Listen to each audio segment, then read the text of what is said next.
Well, our special newsmaker on 8 o'clock tonight, a speech by Trinamool MP Mahua Moitra has gone viral this week in the Lok Sabha, where she talks about cowardice and courage. Let's just look at key highlights. Mahua Moitra joins us right after that. The courage to use the official channels of the Ministry of External Affairs to respond to social media posts by an 18-year-old climate activist and an American pop star, where not even one single ministry has been deputed by this government to try and look out for the food, water and basic sanitation needs of the farmers and their families who have been camping at the border for almost 90 days. And finally, the courage to bring in 3 farm laws when the opposition, farmers across the country, as well as the government's oldest ally, warned it was unacceptable. These laws were arrived at without consensus, tabled without scrutiny, and rammed down this nation's throat with the brute force of the treasury benches. They have firmly established this government's motto of brutality over morality. And everyone else in this country has been portrayed as a coward or a terrorist, from the farmers to the students to the old ladies of Shaheen Bagh. You say you have courage. You claim you have done so many things that no other government before you has done.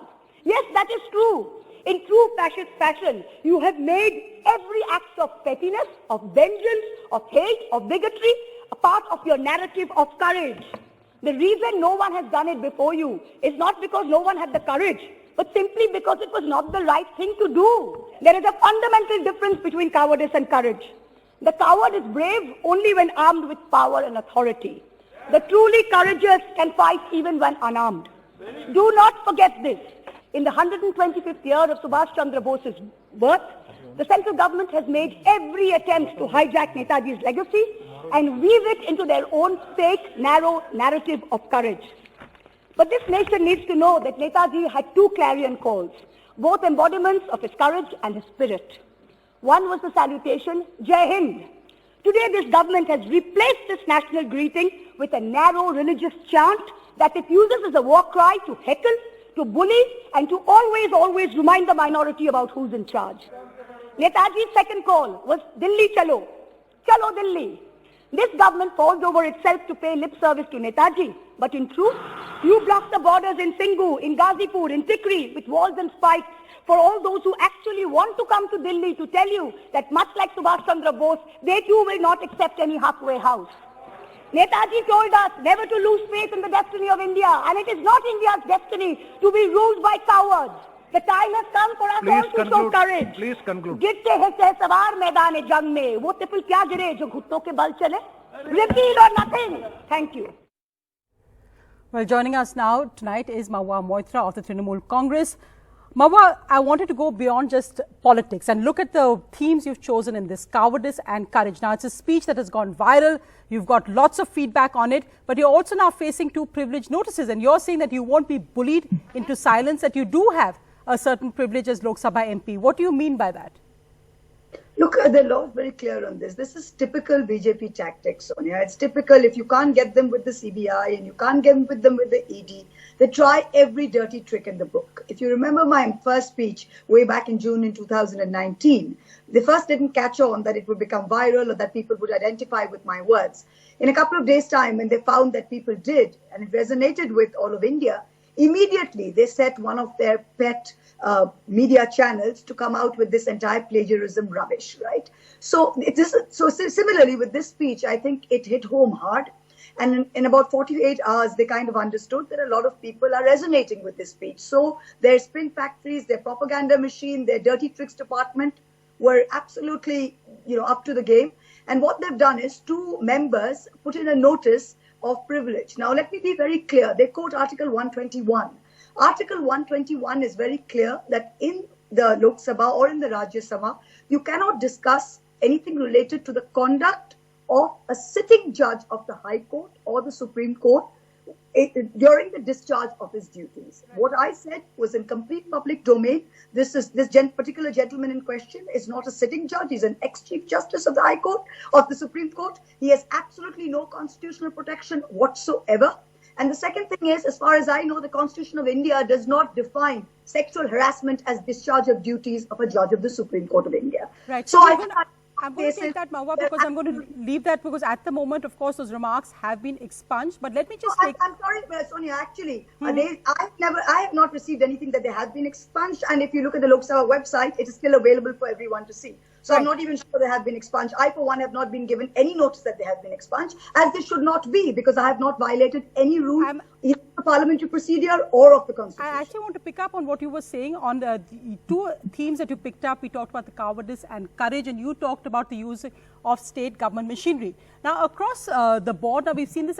This happens whether it's in chief ministers, whether it's in states. This is not only to the BJP. We've seen it happening in various states. The Trinamool also has been attacked for it. And now we're seeing a very heated battle between the Home Minister, Mr. Amit Shah, today in West Bengal, and Chief Minister Mamata Banerjee, where the charges being traded are all about this Jai Shri Ram, your son, my nephew, issues which in a sense don't seem to be what the people of India or the voters of West Bengal are really concerned about. Well, that's what the BJP does in spades. If you notice, Parliament is on, Lok Sabha is on. The Honorable Home Minister of the country should be present in the Lok Sabha. What is he doing in an election rally in Bengal, sort of, undermining the state government? Mr. Rajnath Singh, the defense minister, was talking about Chinese aggression and India's counter to it. Everyone is talking about whatever's happening at the borders and the state of law and order in this country. You have information coming out that the Bhim Koregaon riots, where people were incarcerated wrongly, that was based on planted information. Today, you have information that on the 26th of January, whatever happened and whatever Delhi police said was actually not what happened. All of these issues are coming up in Parliament. Is it not the duty of the Honorable Home Minister to be in Parliament at least for a few hours rather than go on some raving rant in Kuch Bihar and Bengal? I ask you, is that what he owes this country? But I mean, his priorities are very clear, right? Let me ask you what he said today in West Bengal. He said that if we don't say Jai Shri Ram in West Bengal, would we say it in Pakistan? And I will make sure that Mamata Banerjee also says Jai Shri Ram. Now, you referred in your speech to Netaji and saying that he would not have used a slogan like Jai Shri Ram, but Jai Hind. In the India of today, are you not worried that this will be seen as anti-national or anti-Hindu or actually backfire in an election if you say this? Let me tell you two things. I don't know what kind of a Hindu or what kind of an Indian Amit Shah is, but he's got Mamata Banerjee wrong and he's got the Trinamool Congress wrong. We will say what we want when we want. We don't need anyone coming and telling us. It's high time he got this message, and if I didn't give it loud and clear, I'm sure my Chief Minister did. Thank you. So what would you say, Mahua, when you've seen the exodus of Trinamool MLAs, ex-Trinamool ministers who've gone to the BJP? If the Trinamool is so sure of the ground beneath its feet, why is it that people are leaving in droves?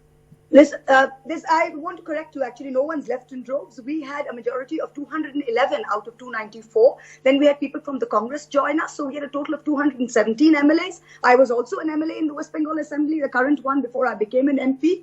I think 7 or 8 MLAs have left. Now, when you have a majority of 217, and with every election, we are 10 years into a government, I think 30 to 40% of MLAs everywhere, everyone, there's a churn, and people get new faces. Now, remember, this is politics. Politics is like a chess game. There's only one space for one person. It's a zero-sum game. So when certain incumbent MLAs realize that perhaps the party is not going to nominate them again for that particular seat, they decide to look for greener pastures, and that's what they do. And this is politics. This is a churn that happens everywhere. I would stand with your statement of saying people left in droves. If out of a majority of 211, 50 people has happened. 2 ministers have left who probably won't even win in their own seats. I challenge both of them to try and get nominated on a BJP ticket from both of their current assembly segments. They will not win. So this is parcel of politics. I mean, it's okay. You had Rao Birendra Singh, if I remember, he was a minister in the Congress government of defense procurement or something. And he switched over and stood on a BJP ticket and won from Gurgaon 2 days before and went on to become a minister in the BJP government. This is all part and parcel of politics. This is nothing to sort of get alarmed about. So coming back to, I think, what in your speech touched a chord was your definition of what you see as an India of today. When, amongst those various themes, you talked about migrant workers, you talked about reactions to social media posts and various issues of cowardice and courage. You mentioned, of course, farmers who are out there protesting, but who would you define? And let's not get into, say, people and personalities in this, but what would you look at as examples of cowardice and courage in today's India? I think I'll give you a prime example. Today, I've said something. I don't think I have said something which is very, very brave or very courageous in the Lok Sabha. I think I'm a parliamentarian. It is my privilege that I have been elected in this great democracy of ours. People have chosen me. I'm there speaking my heart out. What I'm speaking is the truth and what I feel. It is my right to do so as an Indian and for the people I represent. Now, the problem that has happened is that imagine how low our bar for courage has fallen in this country, that very act of speaking the truth is seen as, as the phrase goes, a revolutionary act. The standard, the standard of mediocrity that is prevalent everywhere in politics and society today makes even one spark seem like a flame. And I think my speech, I'm glad people liked it, but believe me, I have not said something that is revolutionary nor very courageous. I've just spoken the truth. Now, so in a world where cowardice is the norm, even that is a thing of courage. And I think that is what exemplifies it. The fact that what I would consider a very truthful from the heart speech of mine that I wrote has gone viral is that so many people are resonating with it because they can't seem to say this in an open platform. And it requires great courage in today's India, which is so filled with false bravado.